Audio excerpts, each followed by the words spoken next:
Welcome to the Balanced Badass Podcast, the show for multitaskers determined to stay balanced and badass without losing their minds.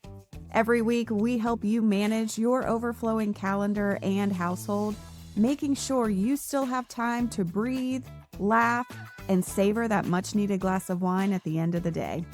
Think of this podcast as your weekly dose of practical advice, humor, and tough love, just like catching up with a friend who really gets it.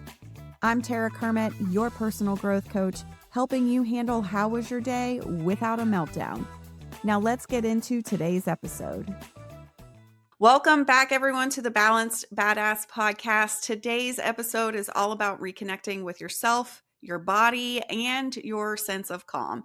Because let's be honest, stress is coming for all of us at some point in our lives, but it doesn't have to take us down.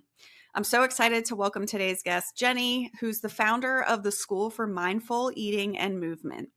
Jenni is a visionary mindfulness teacher and self-proclaimed travel fairy who's blending her background in psychology, neuroscience, and yoga to help move from overwhelm to peace. Jenni has an incredible story going from what she calls a workaholic on steroids, which I think we can all relate to finding balance and purpose through Yoga Nidra. Now, she's on a mission to help others use mindfulness, movement, and breathwork to create an inner sense of safety and resilience. So if you've ever felt numb, overwhelmed, or stuck in cycles of burnout, I'm sure this conversation is going to speak to you. Welcome to the show, Jenni. Hey, thank you so much for this beautiful introduction. I'm so excited, and I have a feeling that this episode will be very potent and cool. Can't wait. Yes. So excited to have you. Just for our listeners, so you kind of know what goes on behind the scenes. Jenni and I tried to record this probably about a month ago, and it did not cooperate. The universe was not in our favor, but we are here today and trying to make this technology work. So very excited that you didn't give up on me and I didn't give up on you, because I know that this episode is going to be really meaningful. So, Jenni, I usually start every episode with an icebreaker question, and it's the same question that I ask all of my guests, and we learn so much from you and just kind of start off on the right foot with each episode. And that question is, what is something that you are just loving in your life right now? Oh, I love this question. So, something that I love right now is that I just landed back in Germany a few days ago and finally got to see my friends and family again because it's been such a long time. I moved abroad 3 years ago, and now that I see them only once or twice a year, like all these moments, they're so precious to me also because connection, it's one of my core values, and I tried to have deep connections in my life for a long time, but I couldn't really access it most of my life. So now, yeah, to have this and aligned people in my life, yeah, it's so beautiful and so precious. So something I truly love right now. I love that. And I hope you get to enjoy and soak up all of that time with your friends and family, because I know how important that is. I know I've not quite lived abroad, but I have lived in other states from family and would only see, family once or twice a year. And I know that it's been so important to me to have my mom now living closer to me to be able to spend more time with her. So I hope that you're able to cherish that time. And I just love that you're having that time with your friends and family now. Yeah, thank you so much. I really try to be present and make this time, whereas in the past I was just glued to my laptop and I just took it for granted. So yes, I soak it all up. Yeah, I think we can all relate to that in some way or another, of kind of just going through the motions and still being kind of not present and not with our loved ones, even though that may be a value of ours, which I think is where a lot of folks feel that tension and can feel that friction in their lives. So, Yeah. Jenni, I want to get to our first question. And, for those that may be unfamiliar, I'm sure folks have heard of yoga. We've seen it all over the place, right? It has become the trendy thing to do in some ways. But I'm curious, from your perspective, for those that might be unfamiliar with Yoga Nidra, can you explain what it is and how it has helped you throughout your journey and throughout your life. Yes, of course. So as you said, we see yoga like everywhere right now, especially you open Instagram and you see people doing all those fancy poses upside down and performing. And yeah, when I ask people about Yoga Nidra, this is what pops into their mind. And they're like, oh no, I don't want to do this. Until I explain to them that it's not like this. You don't have to perform or even move your body at all. It's quite the opposite. In Yoga Nidra, you just lie down on your back. We call it Shavasana, and like this, you allow your body to relax and really arrive in the present moment, arrive in your body, in the now. And we go into a state that's in between like sleep and like being awake. And this allows us to kind of tap into or access the subconscious mind and reprogram this. It's like super, super powerful because our subconscious mind, it determines more than 90% of our like actions and reactions and therefore results. And that's what I personally also love about Yoga Nidra, bringing us back to presence, helping us to reprogram. So I would summarize it as the 3 R's like relaxation, reconnection, and reprogramming. And the latter also helped me tremendously in my life because in the subconscious, we have all the habits, the beliefs, all the stuff stored. And if you reprogram this with Yoga Nidra, really it changes your life so much. As I say, like change starts within us. So yeah, it had like huge ripples that it created for me with that, and also so many other people. Yeah. I really like the 3 R's approach. I think and I like that you have reconnection in there too, because I can see so much value in that self-awareness, that rediscovering parts of who you are as part of this reprogramming process, because it is almost like a rebirth. Like you're taking pieces of your former self and figuring out what you want to keep, what you want to maybe get rid of, and morphing that into the new version of you as you move forward. That's I just like how you framed that, because I think that can really speak to a lot of people of what they might need in their burnout, in stress, and having a practice that, like you said, literally all you have to do is lay down and be open Feel to like the process. And I think that that's part of it too, is you have to be open to experiencing it as well. yes, exactly. It's about doing less but being more. And I love that you also added the rebirth aspect to it because many of us we think that our personality is just given and determined by our genes, but I think it's kind of the sum of the states that we're in. And with Yoga Nidra, you can change your state, and if you like repeat this, you can kind of install a new state of being that then becomes like slowly a new personality in a way. Like I think it's super empowering to know that you can also shape your personality, like who and how you are in this world. You're not a victim. So Yeah. yeah, And such a cool way of seeing that power that you have in the process, because I think, when we're in moments of chronic stress, it's so easy to just, like you said, kind of have that victim mindset, but also to see all of the external forces that are at play, which those need to be addressed as well. But I think it's so empowering to understand that you still have some locus of control and some influence over how you respond to the environment and how act and what you do for yourself to recover and to rejuvenate, so that way you can address them systemically as well. yeah, 100%. And I think a lot of the time we also feel stressed or overwhelmed because we feel like we don't have this power or this choice, and we take it back. It's also super, yeah, helpful with that, I think. Yeah, yeah. So I'm curious, you described yourself as a workaholic on steroids, and I loved that description. And can you just share with the listeners kind of what that meant to you, what that means to you, and maybe what has led you to the point of, Yoga Nidra to where you wanted that transformation, that you were ready for that change to kind of get out of that workaholic on steroids personality or type of person?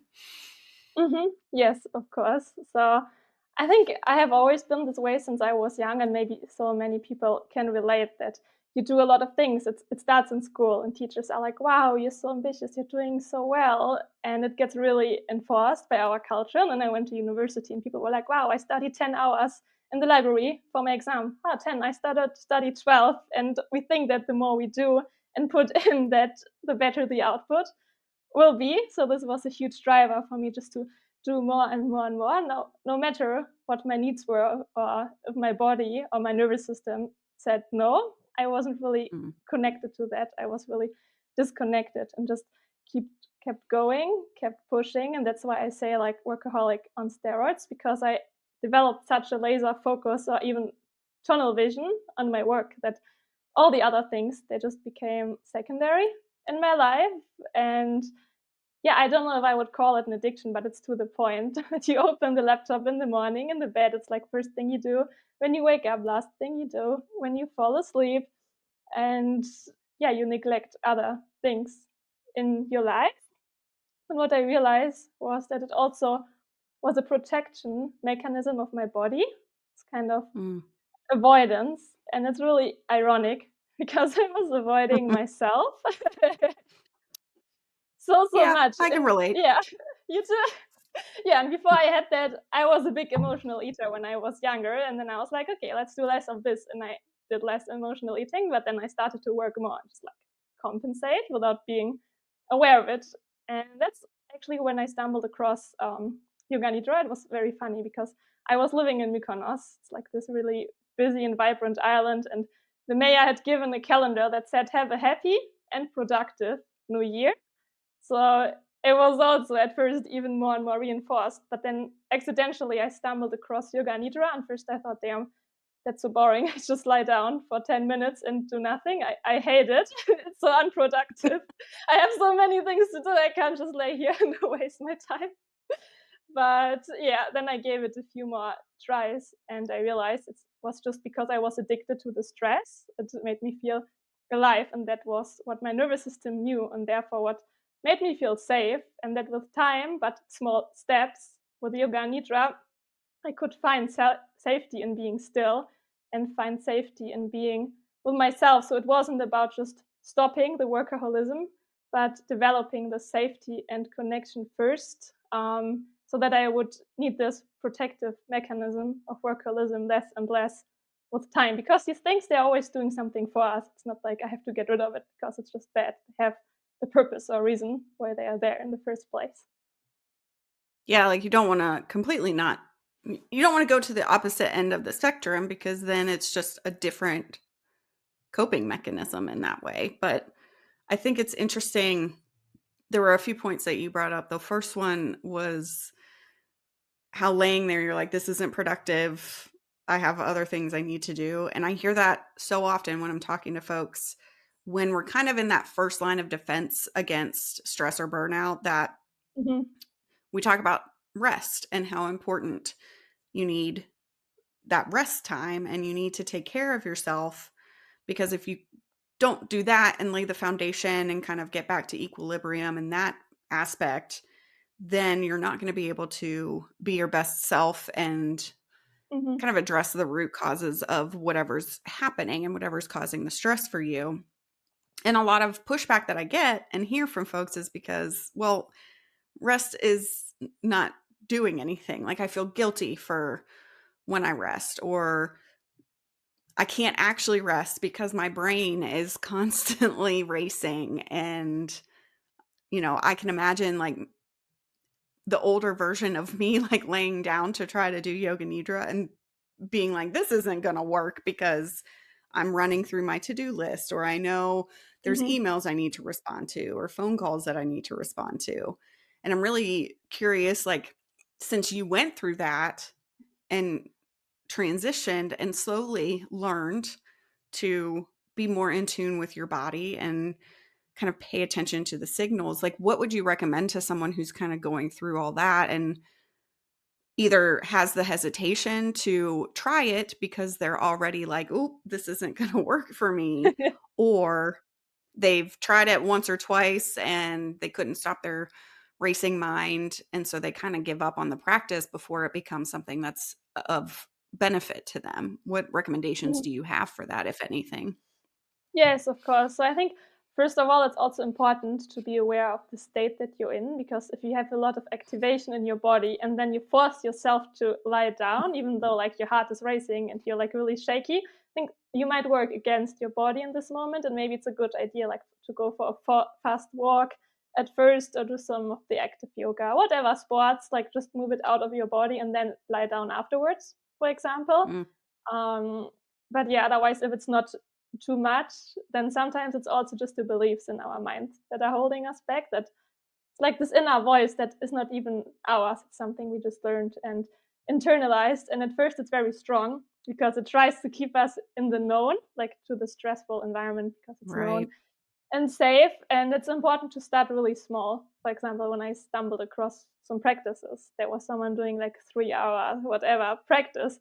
And I just couldn't do it. I was scrolling on my phone and doing other stuff. I was like, okay, I'm not made for this. But then I tried later and I just did like 2 or 3 minutes of breath work at first. And then I practiced this a little bit. And then later I added the bodies again and really did some baby steps instead of forcing my nervous system just to go through the full practice in a way. So it was a little bit outside of the comfort zone and there was some resistance, but it was manageable. It wasn't that you just have to push so hard that you're basically fighting with yourself the whole time. So I think it's important to do small steps and also, yeah, listen to your body and find out like the state that you're in. Are you like in fight or flight? Or Mhm. maybe in a less activated state. Yeah. I think it's important. I like what you said about getting some of that energy out in whatever way that you can, so that way you can come back and recenter and refocus and not feel so jittery or Mhm. whatever that energy looks like for you, and taking it in small steps. I mean, that's with everything in life, right? Anytime you're Yes. kind of going into your stretch zone or, outside of your comfort zone, instead of taking that big, huge leap, which for most folks is not going to be successful. Like it's Mhm. either going to scare you out of your mind and you're never going to want to try it again, or Mhm. it it's going to you're going to fail, or it's not going to go the way you had planned. And so you're not going to want to try again. So but if you take the smaller steps, it doesn't seem as overwhelming. Like when you said 3 hours, my immediate reaction, I don't know if you saw my face, but I was like, I don't think I could do that. But like 2 to 3 minutes, that sounds more realistic. Yes, 100%. And I think it's also important to be mindful with our ego because we know that small steps are the thing to do, but then our ego is like, "Ah, I'm not a beginner anymore. I can do more." So you have to be mindful with that as well. Right, especially for those of us that are workaholics and overachievers and who have been the folks that are like, "Oh, you studied 10 hours, I studied 12." Like you said, like, "I'll one up you," or who've collected all the gold stars in school. Like, we're so used to success, which sounds whatever it sounds like, but it's true. Like, many of us are so used to just succeeding and excelling and being able to go above and beyond and have success, that I think that's a great point about having your ego kind of in the way sometimes. And so you have to like set that aside and recognize that it's okay to be the beginner in the process. Mhm, 100%. And maybe also what you said about success, it's important to pause for a moment and ask yourself, like, whose version of success am I even chasing in the first place? Is it someone else's Mm, definition of it? Or is it even mine? This is also something Yoga Nidra helped me to uncover. yeah. Yeah, as well. Yeah, I think that's another conversation that I have with folks a lot, is like, how are you, what would have been the past definitions of success that have driven you to this point, and are those serving you? Are they not? How can we kind of shift that mindset and that narrative. So it comes down to, once again, like you were saying, the whole purpose of the practice is to really get in touch with your subconscious about what have been kind of the inputs that you've been receiving throughout your life that have gotten you to this point, that have helped you, shaped you into who you are today. But are they serving you? Are they not? Mhm. And what can you do about those is really important. And kind of with Mhm. this, so you have mentioned before too that stress can reduce interoceptive awareness. So really leaving us disconnected. You mentioned this from our bodies. So I can relate to this 100%. Um, I know for many people that I talk to, when they're in the middle of burnout, it takes the drastic bodily response for them to realize what they're going through. But the signs were there long before the drastic responses. Like I know for me, like there were subtle signs within my body that I just, to use your words, like I was disconnected. I was not paying attention to what was happening within my body, what my mind was telling me, kind of what my heart and my soul were telling me as well. And for you, like what would you recommend for folks, or what are some signs that someone might be out of touch with their body, that they might be in that disconnected state? And how can they start to rebuild that connection and rebuild their relationship with that piece of Mhm. them? Yes, of course. Before I do that, just for the people who are not familiar with like interoception, to clarify that it's about sensing what's happening in your body. For example, if you're hungry, if you're thirsty, if you're tired, if you have to go to the bathroom, like all these signals that are going on in your body. So then, for example, signs that you are out of touch with your body could be that you struggle to identify when you're hungry or full. It's also when I realized it wasn't a coincidence that I was also struggling with emotional eating, overeating, all this stuff, Mhm. because I had a hard time to tell when I was full, when not, or when I was stressed. I really thought that I would be hungry. When I was tired, I also thought it's hungry. I was hungry for energy and safety, but I was just mistaken it because I was out of touch with my body. Um, but it can also be related to struggles to identify and regulate your emotions because they're also living in your body. And we say also, I have butterflies in my stomach, for example, which Mhm. makes this clear as well. And another thing I noticed, and maybe other people as well, is to be like super clumsy. I was always running into objects and hurting myself in seemingly stupid ways. Because, yeah, I wasn't aware, I wasn't fully in my body. And I think another thing is to have these two extremes between I'm super, super exhausted, I don't have any energy at all, and then, okay, I have so much energy, I don't know what to do with it. Mm. That's not this like balance or in between, and also to be disconnected from your intuition or gut instinct. I would say these are some signs, for example. Yeah, I know for me, the the eating thing definitely, like I kind of noticed that I was like mindlessly eating, and not because it was not because it was like a mealtime and I was Mhm. feeling the hunger pangs. It was just, I don't know, habit or maybe a self-soothing piece, who knows. And then the sleep was huge for me. So it was very Mhm. much like knowing that I was tired, but my body wouldn't let me sleep almost. Like I Mm. could not fall asleep. Like I was staying up later than I normally would, even though I know that like I needed the rest mentally, like I knew, but Mhm. physically it was almost like my body just wouldn't let me because I wasn't talking to my body in the same way, essentially. Mm. Yeah, I had a very similar experience. I feel you so much. In Yeah. this moment, we blame ourselves so easily. It's like, what's wrong with us? What the heck? But I think it's important to have compassion and figure out that there's like a deeper reason going on for all of this, and Yeah. that it actually makes sense. Our body's trying to protect us. So, Yeah, absolutely. It's definitely in that fight or flight stage, and it is trying to fight as much as it can to keep us alive. yeah, until it can't anymore, and then goes just to like freeze to conserve energy and just Mhm. stay there, and then we just disconnect from the body, and don't feel stuff anymore, just to survive. Yeah.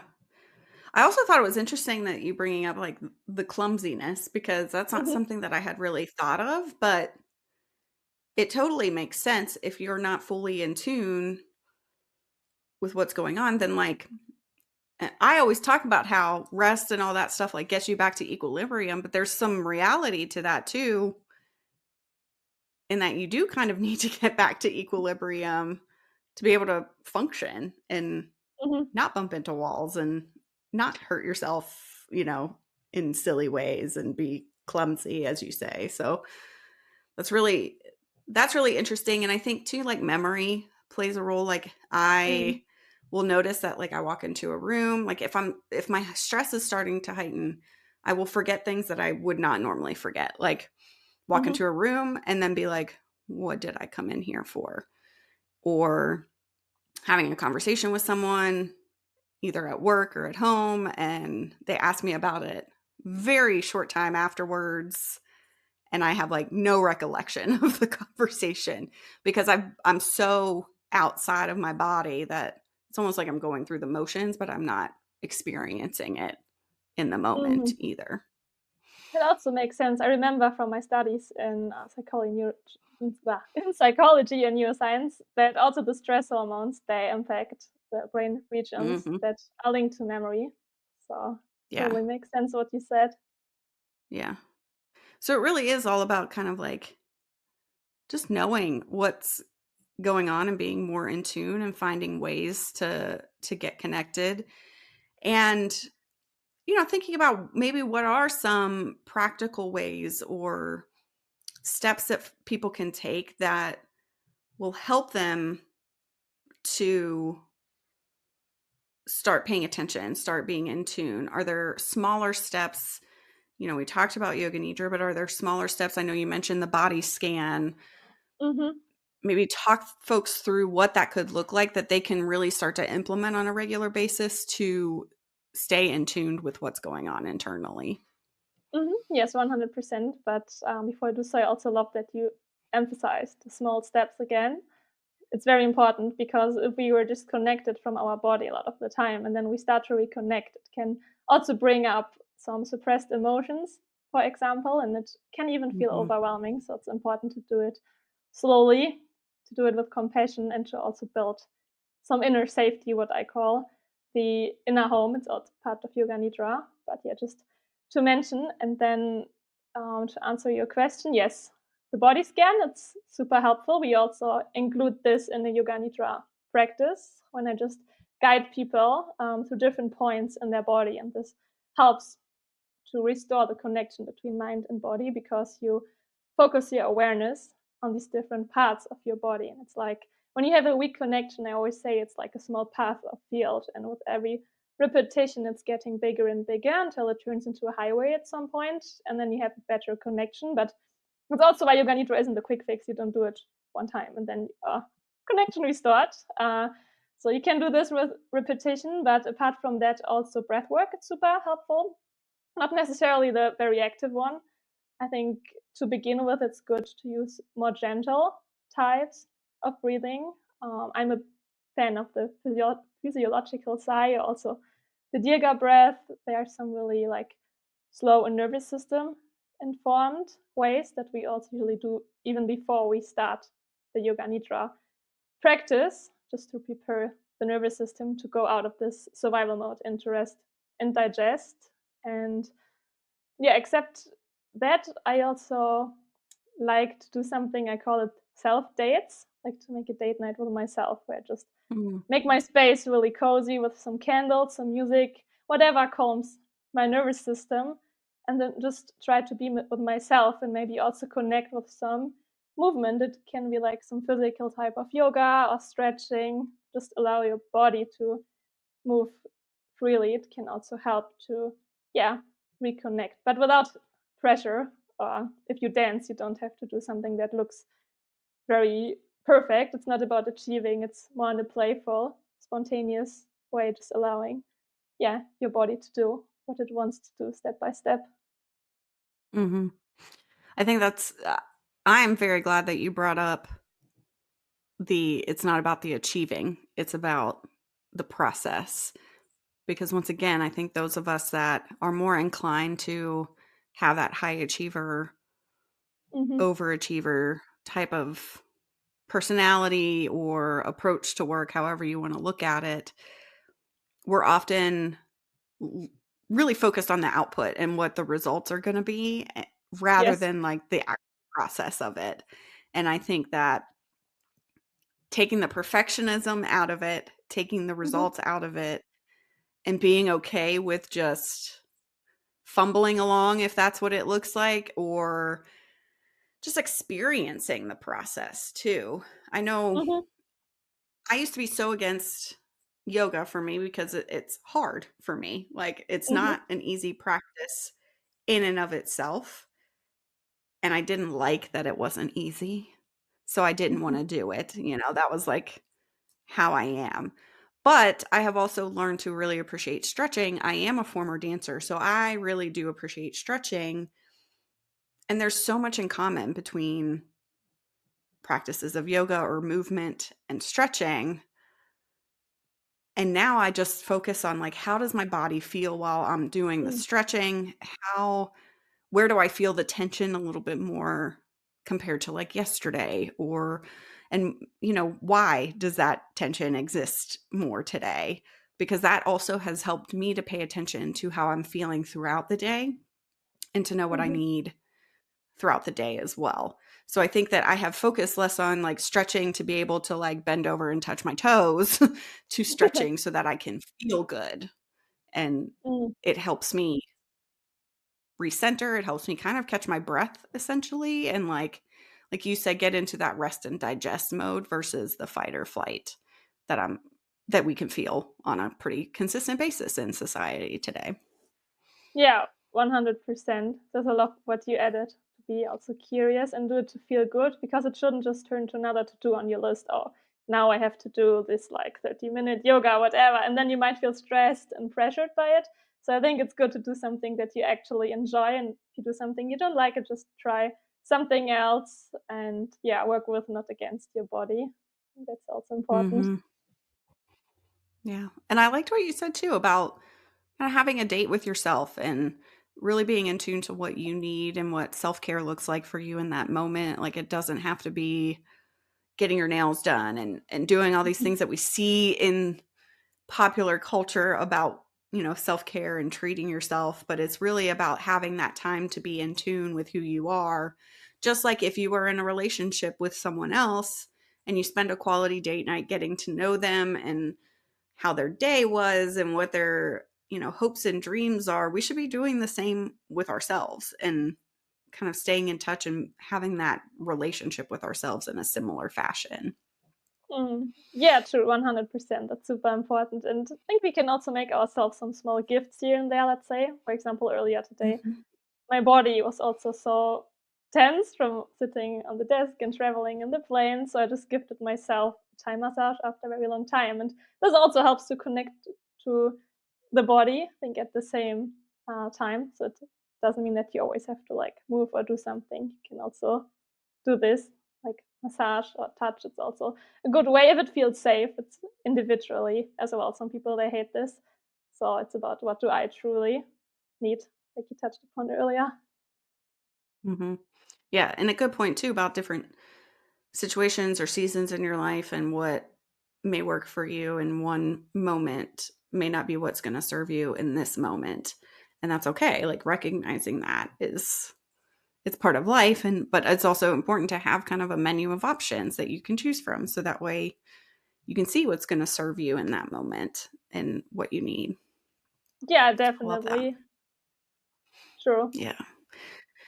So another thing too is you talked about kind of a new era of leadership, which I love. And that new era of leadership is grounded in compassion and co-regulation.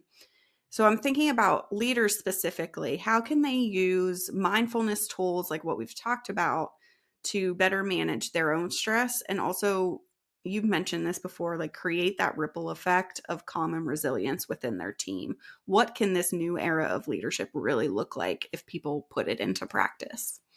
It's a powerful question. And yeah, first I dive into co-regulation again briefly, because I noticed that many people, they're not familiar with this term as well. And it basically means that our nervous system, they are constantly interacting with each other on a subconscious level. For example, if I'm around someone who's super, super stressed and might communicate it subconsciously, like mimics and gesture and tone of voice, if we're speaking fast or slowly, then my nervous system will pick up on it, and I might also feel more stressed. Well, for example, if I spend some time with someone who's like calm and regulated, we can co-regulate. Like this other person can help me regulate my own nervous system in this moment. And I think this is very potent for leadership, because if leaders can manage to become this source of like safety and trust, Mm. and the people working for them, they will feel it.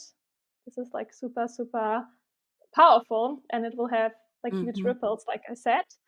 And yeah, how can they do it? I think on the one hand, it's important for them to be aware of the state that they are in. Like it all starts with awareness.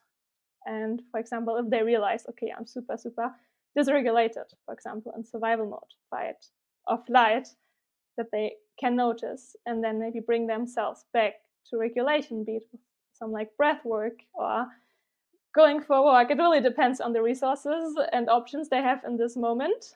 Um, for example, of course, it doesn't mean they have to be perfect, but yeah, this can be helpful. But also, if they notice then in the people who are working for them, if they are like really stressed and burned out and maybe not performing well, that they're not telling them, "Oh, I blame you now for your lack of performance," and add more stress, but they can be more curious and compassionate, and maybe also help them. I don't mean becoming their therapist, of course, but maybe they can take a few breaths together, um, or do a quick body scan, or have like a small toolbox to help others regulate, and have the space and also normalize that you don't always have to perform. You don't have to be perfect and always in this regulated Mm. state, but that there's also some space to just be human, and that this is okay as well. And if they're also honest about it and share as well, I think it would also help to create, yeah, this safety and trust with other people, is to have this awareness and yeah, room for humanity there. Yeah. Room for humanity. I think I just think of how powerful this could be if more and more leaders took on this kind of approach with their teams and this type of awareness, not just self, but like you said, within their teams, and recognizing how that strong emotion is rippling out into their teams, whether that's stemming from them or one of their team members. Either way, it's going to have that energy transfer, like you mentioned. Mm-hmm. It's contagious, essentially. Like you feel it, you absorb it. We are sponges, and so we are more and more likely to absorb what we're around. And so the more we can focus on a culture of care and really having Mm-hmm. people at the center, the more compassionate and thoughtful and caring kind of leadership we can have. Then as folks experience these tough times, like you said, it's creating a space of safety to be able to acknowledge it, work through it, and move forward with a place of genuine care for the well-being of others versus just produce and Mm. give me that output that you need. I just think that that could be revolutionary for society and what work looks like for many of us if that was more of an approach that folks took. Yeah, 100%. And I think it will also be good for the company, because I realized from my own experience, if I just feel like an object and I just have to deliver, I don't have a lot of motivation. I do what's necessary, but the rest, no. But if I feel like really seen and heard, like caring about me, I have so much motivation. I might even go an extra mile, because I also like the company. I feel like they care about me, like you said, culture of care. And on the other hand, if I'm also more regulated, we're also more productive, efficient, we have more creativity. So it's also good, for the leaders, for the Mhm. company as well. So, Oh, yeah, I always, when I'm working with companies or talking with companies, I'm always kind of emphasizing the fact that having a people-centered approach does not mean you're not putting, like, your profits and your productivity first. It actually means that you are, because your people drive the success of your organization. And mhm, so if you focus on your people while also focusing on the product or whatever it is that you're producing as a company, you're going to be the most successful, because you have the two factors at play that you need to. You have strategy and you have the compassionate approach to ensuring that the people there are doing the work that they want to be doing and are doing it mhm. in the way that they want to be working. So, yeah, I Yes. think that was a great point about how it's a benefit to the people, but it's also a benefit to the organization and the company too. So all around, really no excuse to not want to do it, in my opinion. Yeah, But yeah. 100%. I agree. It would be beautiful to see more of that in the future for sure. I Mhm. really hope that. It would. Well, Jenni, I know we're getting to our time, and so I want to wrap up with my final question for you that I also ask every guest on the podcast. And that is, so, the podcast is the Balanced Badass podcast. So we're all about balanced living and badass results. And so I'm curious, just from your perspective, like, how do you define being a balanced badass in your own life? Oh, I love this question. So for me, it means, for example, right now that I set myself really high goals sometimes. For example, this year I want to start teaching yoga in Mykonos, also turn this into an offline business. And there's so many things to do, and it demands a lot of me. And I'm really like motivated and super, super excited. But on the other hand, also remind myself to come back home to my like inner home or comfort zone in Mhm. between. So it's not just like sprinting or chasing shiny objects, but to really do something that excites you. Go out of your comfort zone, really go after what you want, like claim it, because no one will just give it to you. But also, yeah, return to your inner home. So you won't just do it and then burn out again. But because life is a marathon and not a sprint. I think we all Mhm. hear that. So it's this kind of balance, I would say that. I mean, I'm not perfect, but I think it's all about progress rather than perfection. So yeah. Absolutely. Yeah, no, I like that, and I appreciate that approach of, like, it's okay to have those super ambitious goals, but it's also okay to recognize when you just need to pump the brakes a little bit and take that rest, and even revisit those goals to see if they're still in line with your values and with your strengths and with what you want to accomplish coming, into the future. So I think that that's a great definition and a really good way to just wrap up kind of what we were talking about, and thinking about what coming back to yourself, to recognizing and being connected with who you are internally as well as Mhm. externally, and thinking about how that ripples out into the things that you do, the goals that you set, the people that you work with, all of that stuff. I think that that was a really cool definition. So thank you so much for sharing that. Yeah, thank you so much for listening. And what I also like about it, just one quick thing to add, that I Yeah. don't set goals anymore in a way that, okay, for example, in 1 year I have to hit this amount of money. For example, I rather focus on what I want to like give the direction I want to go, like what I value. But I try to detach a little bit from like time frames and all this rigidity, because I think it can also stress you out. It's something I'm doing more with Yoga Nidra, to work with like intentions Hmm. and focus on what you can control rather than just clinging on the outcome. Like, yeah, you mentioned earlier. I think it's a good reminder. People enjoy the process and don't just look for the outcome. Yeah. Yeah. I think I've been doing very much the same, of trying to think about what do I want to experience? How do I want to feel throughout the year, and setting my goals Hmm. around that, versus when I get to the end of the year, like, what would I have checked off the to-do list? Like, that Hmm. doesn't drive me as much anymore, because I'm very much focused on the process and really trying to step away from the outcome all the time. Although, I mean, it's important to have something to achieve and to work towards. And in certain situations, it's definitely applicable. But I think it's Yes. also, you have to be aware of kind of how you balance that yourself. Balanced badass, yes. That's right. Exactly.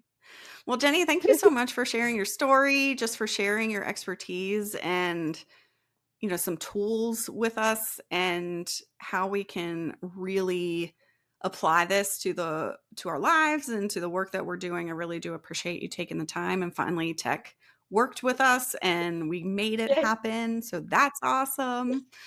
But before we go, can you let listeners know just the best way to connect with you and just learn more about the work that you're doing and any opportunities that you might have for them to connect with you through your work? Yes, of course, I love to. So, because we already touched upon the importance of, working with yourself, connecting with your body, learning more about your nervous system, it's all something that I put it together in like an online program, and it's called Inner Home Renovation, because that's how I like to Oh, put I it. love that. It's like renovating our inner home that we have. That's And so yeah, cute. yeah. I really love it. And yeah, it combines this in a nervous system and trauma informed way, basically putting together what I learned from my studies in yoga, but also psychology and neuroscience. It's very holistic. And yeah, it's with one on one sessions. But if you want to learn more, Tara, I think she will link you my website in the description. But you're also always welcome, of course, to learn more for free or just connect. I always love connecting with different people from all over the world. So you can also find me on LinkedIn, on YouTube, or on Instagram. And on YouTube, I also share many free Yoga Nidra practices. For example, if you stumbled across this for the first time right now, you can also just check it out there if you feel called to. It's just an invitation, and then see if it resonates or not. So it's all linked in the description. I would love to see you there, hear from you if you feel the call. If not, I hope you took a lot away from the conversation that we just had. I think it was really beautiful. I enjoyed it a lot. Mhm.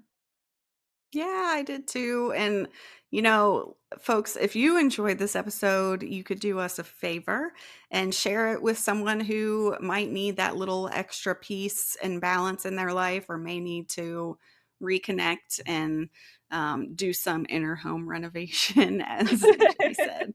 And don't forget to subscribe so that you don't miss any future episodes that are always filled with tools, stories, and insights to help you live balanced and badass. Take some time today to reconnect with yourself, friend, and I'll see you in the next episode.